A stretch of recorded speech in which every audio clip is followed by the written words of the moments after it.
Hi,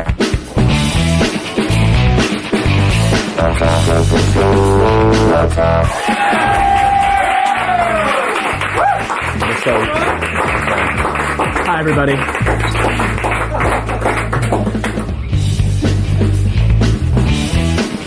Welcome to Attack of the Show. Changing it up. That's what they do on the Olympics, and that's what we're doing here. They change it up? They change it up a little bit. We're good. All right, guys. Wow. We are TV's only source for all the stuff you care about. If you haven't noticed, Yeah, that was you what care you care about that, I know. I'm Olivia Munn. Yes. And I'm Kevin Pereira. It's Thursday, August 14th. We're coming to you live from the G4 studios here in Los Angeles. Right. You're good. Do you need me to lift and separate? Sure. I'll do it for the kids. Only for the kids. Go ahead. On the show today, coins up the nose. Watch in utter amaze. That's a little too high. Down. As a guy puts a whole bunch of coins up his nose. It's mystifying. It's shocking. It's around the net. Plus, just in time for Clone Wars this weekend, we'll have... See you good? It's burning. Gay. It's burning. He's so gay.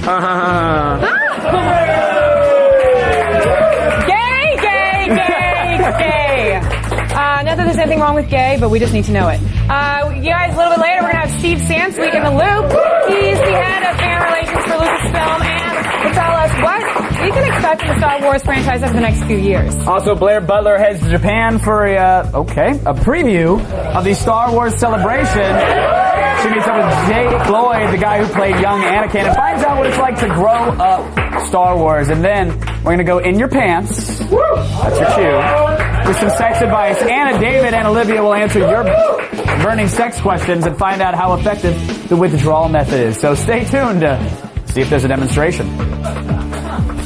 Time now to run down the top 5 things on the web. That just happened. Let's go around the net.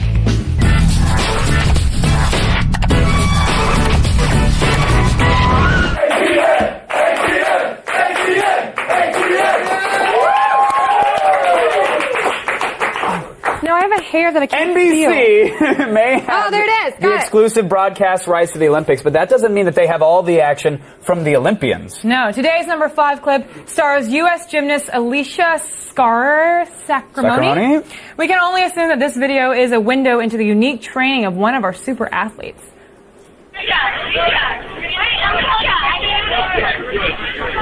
Oh! Oh! Wait, do you think that was real? Yeah. Because he was holding onto the rail, and then if you just get hit, you I get think that hit. was a slow knockout. Like he was contemplating, do I have enough energy to stand up? Nope, I'm getting knocked out by a girl. Here, let me fall into the natty ice box. Well, boom. Just a little FYI, Alicia fell twice during the team competition. Once off the bouncing beam. This is the Olympics. We don't cheer for fallen people. All right, she fell off the bounce beam, and once during the floor routine, allowing the Chinese to win the gold with the Americans getting the silver. Woo, China! First of all, way to go, my people. at most you can give it 1 thumbs up because that's half the thumbs you have. Second of all, at least she's not 10 years old like some gymnasts at the games. China. We can't help it that we produced really talented people at such a young age. Right. Today's number 4 clip comes to us courtesy of phone manufacturer Nokia. The Finnish company has created a game exclusively for their handsets where players follow the clues to unlock what is probably the weirdest clip ever made, and we're saying that. Yes, Nokia. Here's a sneak peek at the unreal short that awaits you after you open the video.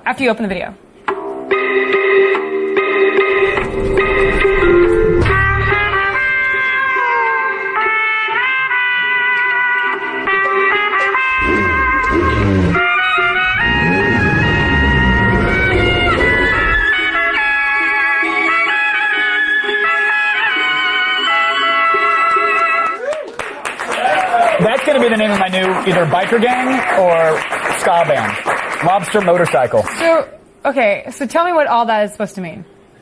They're basically saying, please don't buy an iPhone, I think, is what that message is. Well, if you have a Nokia phone and you want to play, check out openatyournwrist.com, but my friend here seems to be a little upset with the 3G. Oh, before the show, man, I hate this phone now. Before the show, he wanted to borrow my BlackBerry. Yeah. Yeah, I just want to delete the pictures from this afternoon. Those are great pictures. They're already on your Flickr. Today's number 3 comes to us from Brandon Hardesty. He's a YouTube comedian who's made a name for himself by reenacting famous movie scenes and, of course, playing all the roles in them. Yes, but Brandon has also taken some time off from his web video star duties to explain the importance of proper dental hygiene. Even though we all know brushing your teeth is boring and lame, Brandon found out a way to make it really fun. And sonically enjoyable, thanks to the dulcet tones of the folk rock band 3 Inches of Blood.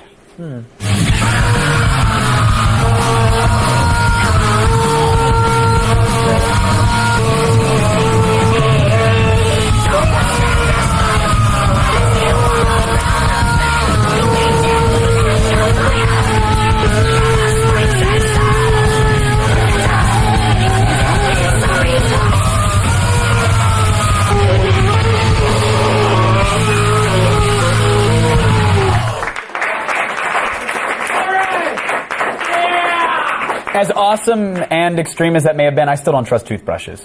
I'm telling you, too many synthetic, artificial plastic bristles to get in the way. But your teeth look so good. How do you get them clean if you don't brush? I usually stand near a window with my mouth open and let the birds take care of it. It's organic and it's just pleasant in the morning. Really? Just pop open a window and wait. Sometimes they'll perch and they peck the teeth to clean them. Coming in at number 2 today is a video that will eventually end up on one of those reporters' worst moments medleys your mom sends you. I love those. Okay, when they're not pretending to be hobbits, the population of New Zealand likes to get inside giant plastic balls and roll down hills. Whatever, we don't judge, but it's what they do. But we do laugh, especially when a reporter trying to highlight this new sports craze gets taken out by one of the spheroids. Action, Colleen! Cheers, Maddie. Just like the movie, we're getting started here with the rock cup.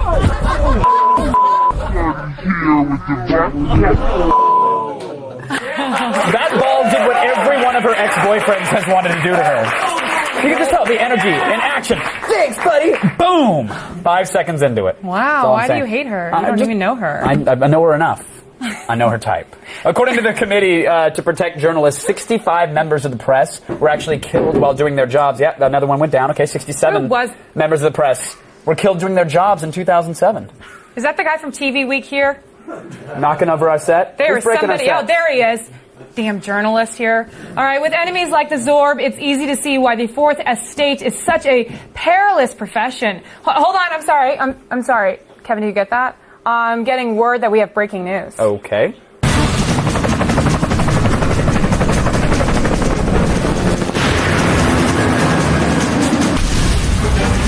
This is a WAOTS breaking news action update. I'm Kevin Pereira. And I'm Olivia Munn. The underage villainous organization known as the Super Juvies has resurfaced with a new member.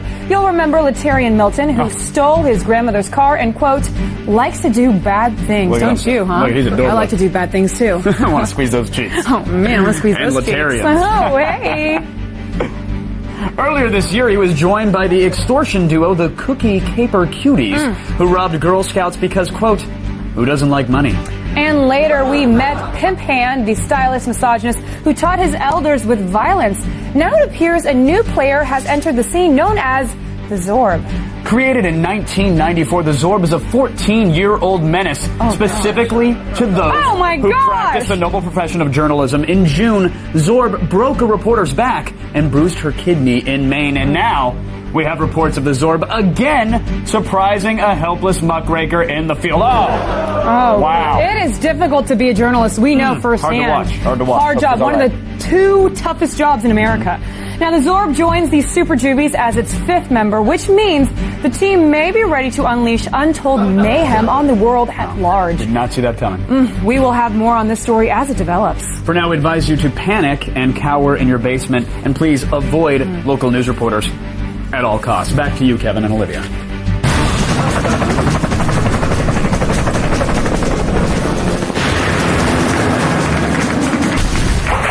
Thank you. Thank you. Thanks, Olivia and Kevin. I think it's Kevin and Olivia. Olivia and Kevin, thank you so much. Thanks, K&O. Olivia, the old knockout. K. The old knockout. The old out knock. Yeah, see? Exactly. Thank you. Win. Finally, charming its way to the top of the internet today is a young, enterprising Aussie gentleman who's apparently been doing some vacationing in Europe. Yeah, he also appears to be keenly aware of the looming global financial crisis. He knows banks aren't a safe place to keep your money anymore, so he found someplace a bit more secure. It's true. His sinuses. Yeah. I'm going to attempt to put one of every European coin in my nostril. This is 1 cent. 20 cents. Oh god. 1 euro. I might put it in here. Oh dear. Actually, no, I'll just try to blow them out. Fun.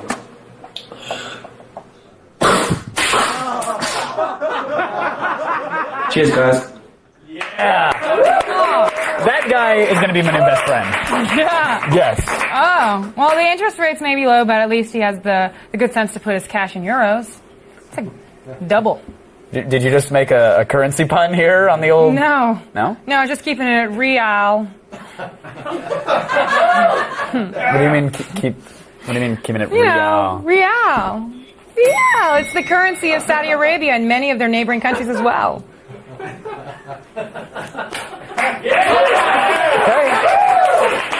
Thanks, Wiki. To get your daily viral fix and to check out all the viral videos we have to offer, go to g4tv.com/aroundthenet. Right now, though, it's time for the... Keeping it real. Okay, time for the only news you need to know. Here's Layla Cayley and the feed headlines. All right. Thanks, guys. Here's what's coming up in the feed. First, people love the iPhone 3G despite the fact that it's a bit glitchy. We'll tell you how Apple might solve the problem. Plus, Robert Downey Jr., also known as Tony Stark, has some choice words about Batman: The Dark Knight. And we'll tell you how you can win a threesome with Scarlett Johansson. It's all coming your way in just a few minutes. But first, back to you guys. All right, everybody, still ahead in the loop. Steve Sansweet will be joining us from Lucasfilm. He's the head of fan relations and the owner of the world's largest private collection of Star Wars memorabilia. We're going to discuss this weekend's new Clone Wars movie and the future of the franchise. And we'll find out what it takes to become an internet star when we profile sketch comedian Happy Flip and who's who on YouTube.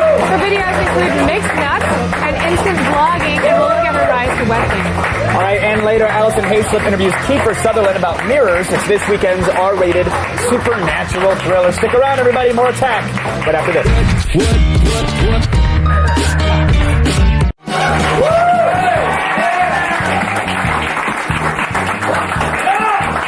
Welcome back. We're live and about to knowledge up. Here's the only news you need to know. Intended here in Hollywood. The Feed with Layla Cayley. Hey guys, here are your top stories for the 14th of August. Now, a lot of people in the blogosphere seem to have a love-hate relationship with their new 3G iPhones. They've been selling like hotcakes, but complaints are rolling in about how slow and glitchy they are. Some people think that the problem lies in the chip that makes the unit run, and rumor has it that Apple will fix it with a software update. That's much better than the alternative, which is a total product recall. Naturally, when asked, Apple reps prefer to remain mum on the subject, but we'll keep you posted. Now, if you don't have a Gmail account already, you might want to sign up. Google Reader, the Gmail feature that lets you share stories from your RSS feeds, is making a small change that will have big effects. Starting today, you'll be able to pick and choose which of your friends get to see the items you share in your personal feed. Up until now, if you wanted to share a news story or blog entry on your Google Reader, you had no choice but to share it with everyone on your GChat list. But now that you can create a filter, it looks like Google may be getting closer to becoming the next social network. And it appears that Tony Stark and Bruce Wayne would not be billionaire best friends. Robert Downey Jr. of Marvel's summer hit Iron Man had some less than complimentary remarks about the plot of rival DC Comics film Dark Knight.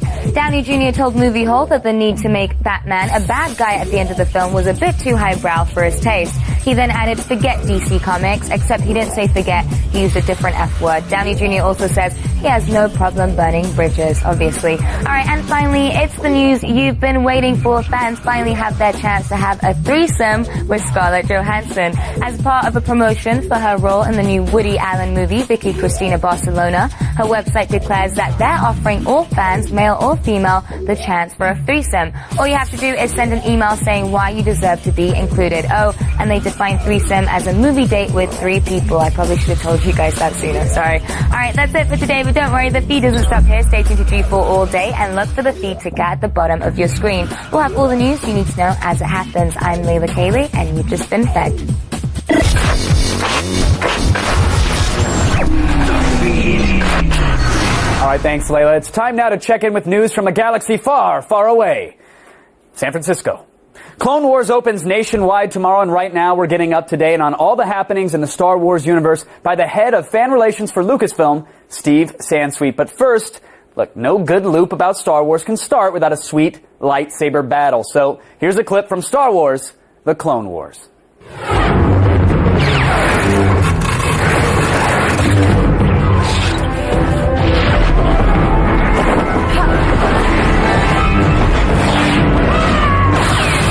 You'll have to do better than that, my darling.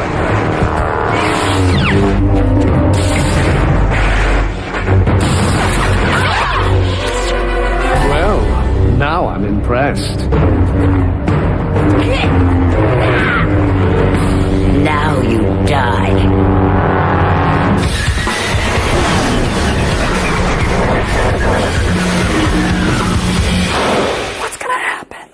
Joining us from San Francisco to help us make sense of it all, Director of Content Management and Head of Fan Relations for Lucasfilm, it's Steve Sansweet. How are you, Steve?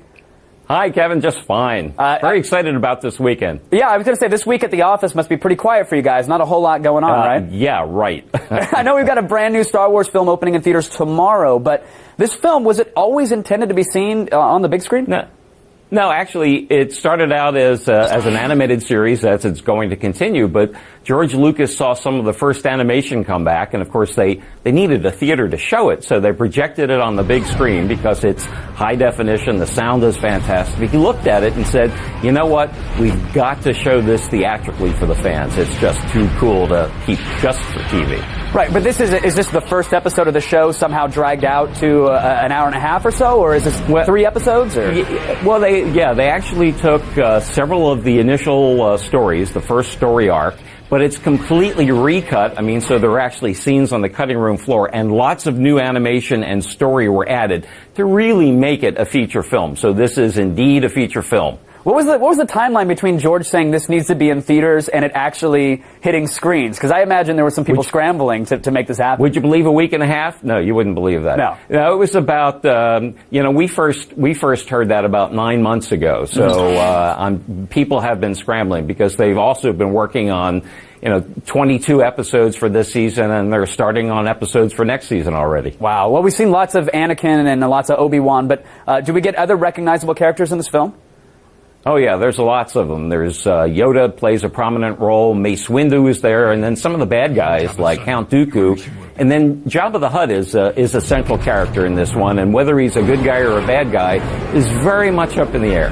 Right. I love that it's going to answer a lot of questions. There was, that 3-year gap or so in between films. We want to know what happens, and now I'm curious, how does Clone Wars actually serve to launch this upcoming animated series that you're talking about? Episode.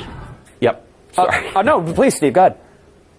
Episode 2 of Star Wars really sort of ended with the Clone Wars beginning, and Episode 3 began with the Clone Wars ending.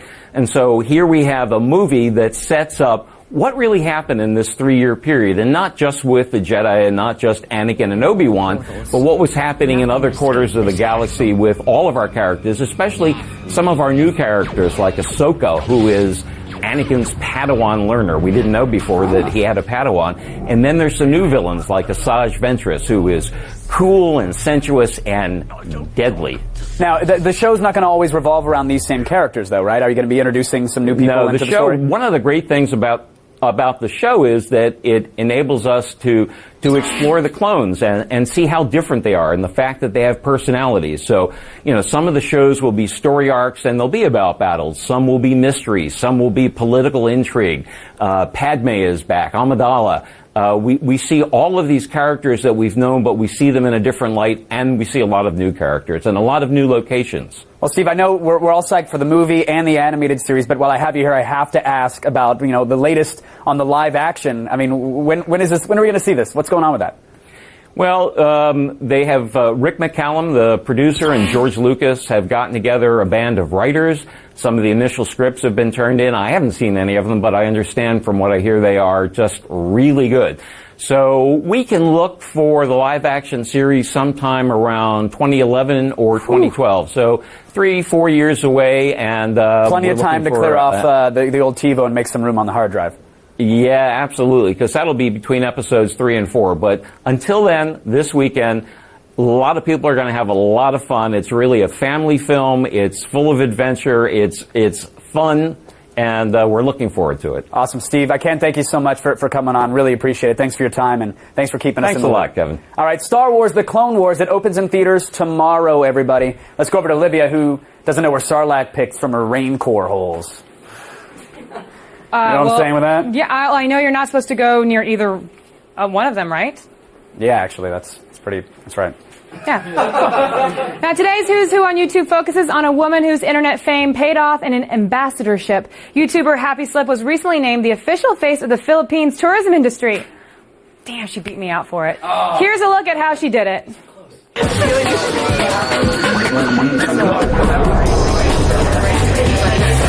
Christine from H&M University. If internet fame depends on how much you can do, well then it makes perfect sense why Christine Gambito, the writer, director, and star of the Happy Slip channel, is certainly one of our Who's Who on YouTube. So I was like, what? The internet overflows with bad sketch comedy, but Christine's content is definitely an exception. Often silly and produced entirely by herself, Christine has used her skills as a character actor and her eccentric Filipino family as the inspiration for her 50-plus comedy videos. Yeah, that's very good. I was laughing. Raised in Virginia with a desire to perform, Christine dove into YouTube with a parody of YouTubers everywhere called Instant Vlogging, featuring impersonations of several types of bloggers. I guess, like, you want to know more about me as a person. The video garnered overwhelmingly positive responses and went on to receive almost 500,000 views. It's just all a mystery. Realizing she has a knack for portraying characters, Christine started building a roster for even more sketches. From an angst-ridden teen... Okay, I am so mad right now that you don't even know. To the host of a home shopping show... It's perfect for the G to the I to the F to the T. She's gone on to create over 10 original characters for her videos, the most popular of which are inspired by members of her family. How big was the horse's poop? Based on her interactions with them, Christine posted a video called Mixed Nuts. This video ended up getting her nominated for YouTube's Best Comedy Award and resulted in her becoming one of the first YouTubers to be accepted into their revenue-sharing program. What? Also, in January of this year, thanks to her YouTube fame, Christine was appointed ambassador for tourism in the Philippines. As one of YouTube's most subscribed individuals and a career as an international diplomat, Christine Gambito, aka Happy Slip, is definitely one of our Who's Who on YouTube. Cousin's so pretty. I know. Yeah. You know, Filipino people, everyone's a cousin. And I really wanted to go to the Philippines, and then I just found out they enacted the death penalty for having a little bit of herb. So, wow. You won't find that in any of their tourism literature, will you? No. Good thing you researched. Thanks, Internet. Still ahead, Blair Butler went halfway around the globe to witness how they celebrate Star Wars in Tokyo. So talk to a now grown-up big boy about having people dress up as a child version. Yeah. And later, Olivia and Anna will go in your pants and discuss the ins and outs of early withdrawals. Ins and outs. You get it? Oh, penetration puns everywhere. Stick around, everybody. Hey, Blair Butler. The feed is presented by Jack in the Box, where we don't make it till you order it.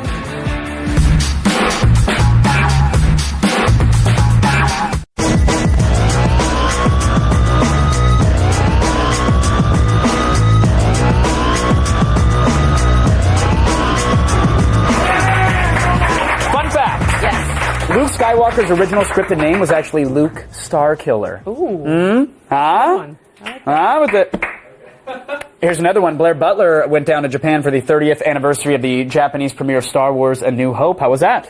It was great, Kevin. Actually, they had a life-size dewback that I got to ride. It was great. Got to hang out with the Cantina creatures, Japanese stormtroopers, and even young Anakin Skywalker himself, Jake Lloyd.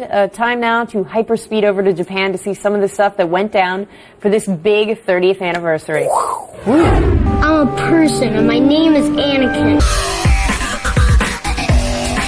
Star Wars held its 30th annual celebration far, far away in Tokyo, Japan, where the galaxy's biggest stars were on hand to commemorate the greatest space odyssey ever told. I caught up with young Anakin of Phantom Menace fame to see what it was like growing up with the Force. I am with Jake Lloyd, of course, young Anakin from Episode 1. Now, what does it feel like to be associated with the Vader legacy for the rest of your life? It's strange. A lot of people have very different connotations to it. I prefer to remain relatively separate other than my affiliation that was directly associated with the role. At the same time, there's a huge community involved, and they show a lot of support, and it's nice to be part of that.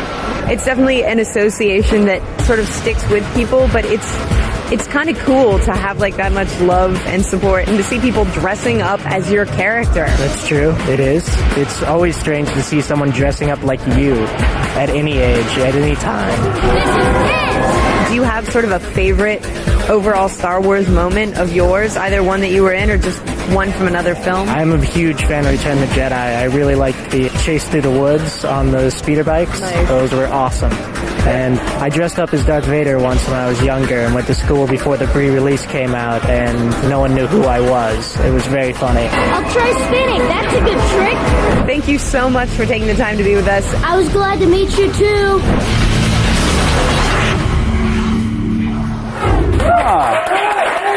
Okay. There you go. You can catch all of Blair's adventures in Japan when GeForce Star Wars Celebration airs later tonight. That is right. GeForce Stay Out of the Sun summer continues, and we're the only network taking you to the 30th anniversary celebration of Japan's Star Wars premiere. Don't miss our special sneak peek of the Clone Wars or our rare interview with Star Wars creator George Lucas, coming to you straight from the Skywalker Ranch. I'll also be doing some Jedi training after all that. Check out X-Play's special on the highly anticipated Star Wars The Force Unleashed. Now, catch the Star Wars in Japan celebration coming up next, only on G4. But now Miss Munn is actually going to swing a proverbial lightsaber at some expensive toys. All right, thanks, guys. Time now to do our best Scrooge McDuck impersonation and run down some of the coolest toys for all those rich bastards out there. DuckTales. Oh. Here's Attack This. Really?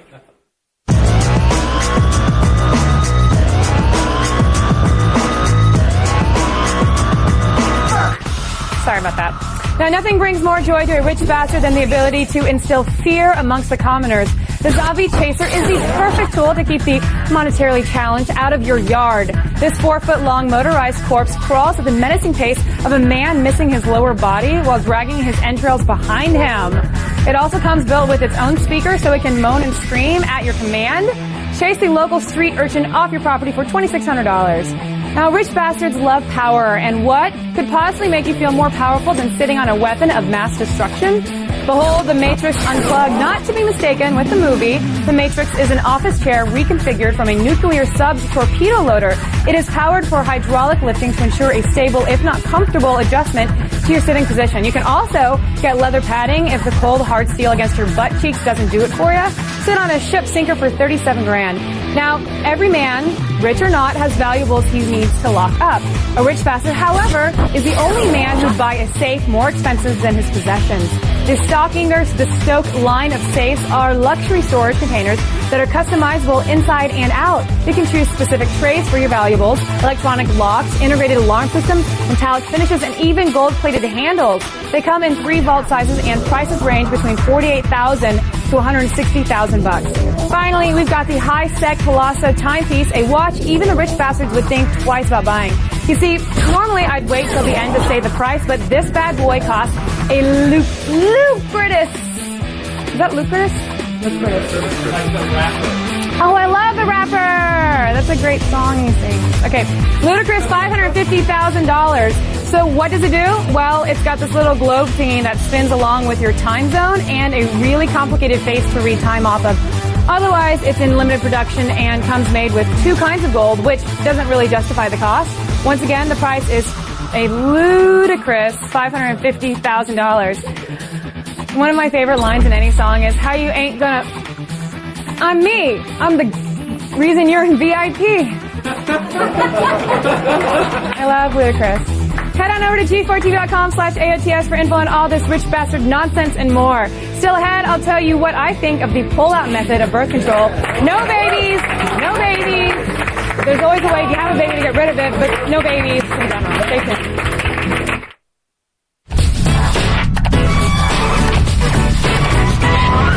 Hi, I'm the Batman. Oh, the Batman here is making a video to inform the world of his crime-fighting services. What he doesn't know is that his supervillain brother is lurking in the background. What happens next? Does his brother kick him in the head? Does he tie him up? Or does he steal the camera and make the Batman cry?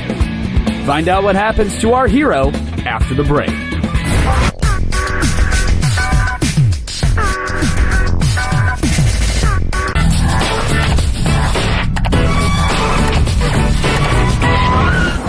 I'm the Batman. Oh, the Batman here is making a video to inform the world of his crime-fighting services.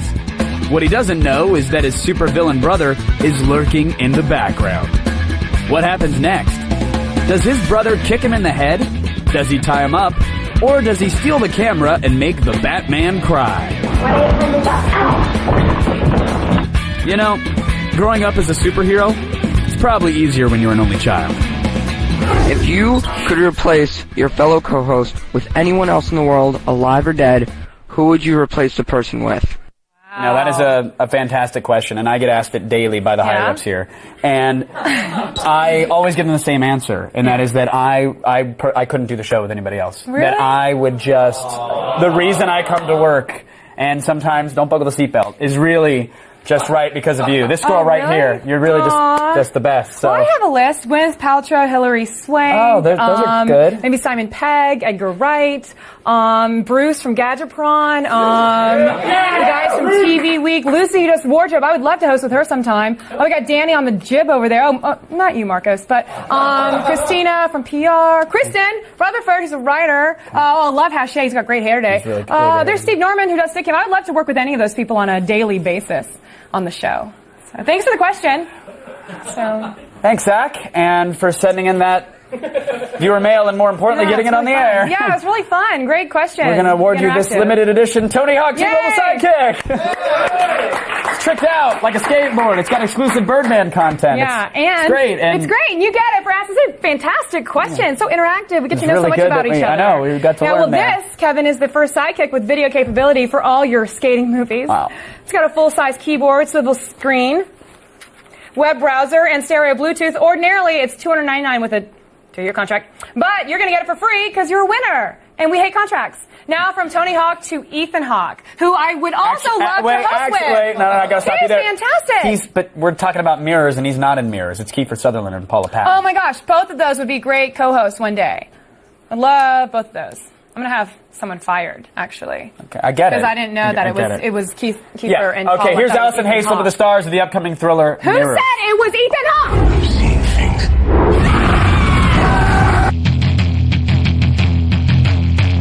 From the director of The Hills Have Eyes comes another edge-of-your-seat, white-knuckled horror fest, Mirrors, a film about a down-and-out ex-cop who's hired as a night watchman, only to discover he's the one being watched. I hate horror films because they scare the crap out of me. So what can you tell someone like me about why they should see this film? In all fairness, I'm not much different than you. I can't think of another genre of film that's going to give you more of a visceral reaction to something than this. Are you crazy? The dramatic qualities of this family and these characters and the horrific qualities of their circumstance make for a movie that I'm certainly unbelievably proud of. And yes, it will frighten you. I don't want to die. Visionary director Alex Ajad goes to great lengths to construct such a terrifying universe. Horror film directors are in their own way the star of the film because they have to create the whole sort of the landscape that you're in. It was very real, and yet you have this surreal element happening. And I think that that's sort of my own fears. I do believe anything's possible. You gotta keep going, all right? Okay. What was it like basically acting with just a bunch of mirrors? That was probably the most difficult thing I've had to do as an actor. So all of a sudden here I am confronted with having to act in front of them, and I had to find ways at some point to just be able to tilt my head in a certain way so I couldn't exactly see my own reflection, but it was certainly challenging. What do you want? The whole final sequence, which is, to put it mildly, explosive, none of that was CGI. All the fire was real, all the rocks that were falling were real. It had to be timed out unbelievably well through rehearsals and rehearsals and rehearsals. But I would have to say on that day I was about as alert as I've ever been as an actor. This movie projects terror and evil from every gruesome angle. So brace yourselves and take a good hard look into Mirrors. All right, Mirrors opens in theaters this weekend, and more good news for you, actually. Olivia is in your pants right now because she and Anna David are solving the ancient sex riddles you've been hiding in your trousers. Everyone's got questions about sex, and this is the place to get answers. We're about to go in your pants.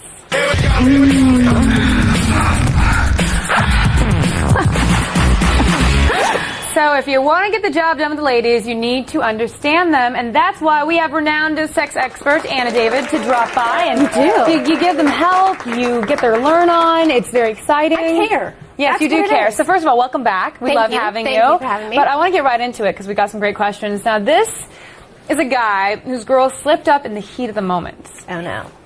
My girlfriend said some dude's name was in bed, and wasn't even mine. She said there was nothing, that she was just something that she was confused. This seems like a pretty flimsy excuse. Should I press the issue? That I have to just divert. I have no idea what to do in that situation. I mean, I think the worst. Well, so is that true? Well, this is what I think. I mean, studies have proven that people with the healthiest sex lives fantasize when they're in bed. It's true. A lot of us do. What if she's fantasizing about the guy that she knows at work? And so she's fantasizing on him. Call me crazy. I don't think it's that big a deal if she's fantasizing about some other guy when she's in bed with, let me finish, when she's in bed with you, if it's not a regular thing, if every time she needs to think what if she's been flirting with Rick at work lately, and you don't know that because you don't work with her, and then you get in bed and then she calls you Rick. We don't know any of that. Has anyone ever called you somebody different in bed? No, and I would probably be horrified, but I'm just saying. Exactly, and then you'd be asking yourself for some advice on what to do. I would not press the issue. If she used to call you not by your name in bed, then I would maybe be concerned. But if it was just a one-time thing, I bet you've thought about another girl when you've been in bed with her. It happens. The mind's a crazy place. It just goes. But he didn't say it. She said it. All right, just move on from it, I guess. Now, this next guy wants to know how risky it is to not use a glove when making love with a lady. My girlfriend and I are monogamous, but she doesn't want to go on the pill because it messes her up. How effective is the withdrawal method? That's a great question. Not terribly effective. It's not, yeah. I mean, there are different studies about it, but, about 25% of the people who do it end up pregnant. Well, isn't it true that you always dribble before you shoot? So even if you haven't shot anything out, there's still some little swimmers that come out in the beginning? It absolutely can come out in the beginning. It is not a safe method. Well, first of all, just to get the obvious out of the way, if you haven't been together 6 months, you should be using a condom, and then you should go get everything tested, make sure you're both disease-free. And then, look, I mean, there's an IUD. What about, don't people do, what is it called? Is it like when they time out the calendar? What's that called? It's like the method or something. What you mean when they're trying to get pregnant? No, when they're not. Like sometimes guys. Look, the withdrawal method is not a good. And no other method besides birth control or in condoms. No, you can get an IUD. If you, a one-time thing, you can do the morning after pill, which you can take 72 hours after having sex, and it can be. But you're not morning after pill all the time. You are certainly that is not a regular form of birth control that you should be using. So. Ixnay on the withdrawal way as a form of birth control, I say. That's a horrible. I don't think anyone in, from the 80s on has ever done the withdrawal successfully. This doesn't seem like a good idea. Eventually you're going to get pregnant. Yeah. That's horrible. Yeah, I don't think so. There aren't any bad questions, but that was a bad question. No, it's a great question because that gets us talking about all these incredibly important issues. All right, well, thanks, Anna. Thanks for being here and letting him know that it wasn't a dumb question because he needed to know that. Smart question. For more Anna, visit AnnaDavid.com, and to get even more answers to your sexy questions, subscribe to the AOTS In Your Pants podcast. It's available anytime at G4TV.com/podcasts. Yeah, thanks, ladies. Why don't you let me lend my vast insight and experience on the whole withdrawal method? I've got years of first-hand MySpace and Facebook and convention experience. Wrap it before you tap it, because pregnancy is for fat chicks and dads. I'm just seriously, put it on. Still ahead, we're failing a comedic horror film about a classic video game that's neither funny nor scary, so it deserves the fail. Stay tuned, everybody. In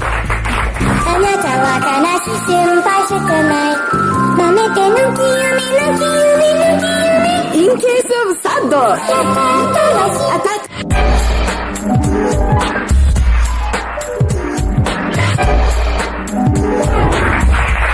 Today's epic fail is the dramatization of the never-ending battle between the Pac-Man family and Ghost. Yes, now the makers of this short stole the music from The Dark Knight, but they forgot to steal some of the quality that film had, so you'll see.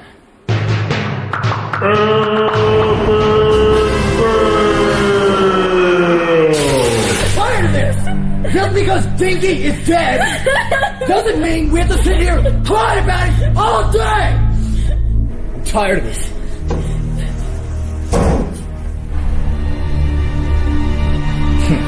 See, you finally came out of the closet. Wait!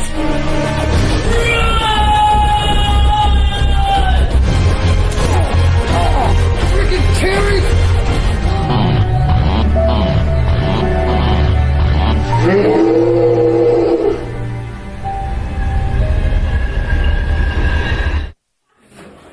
That was awful.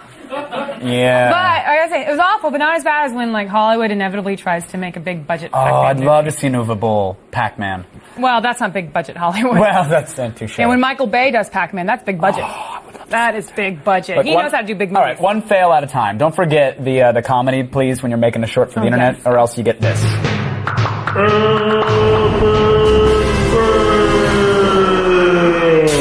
All right, everybody, coming up tomorrow on an all-new Attack of the Show, Chris Hardwick will be here to review the new Casio Excellent.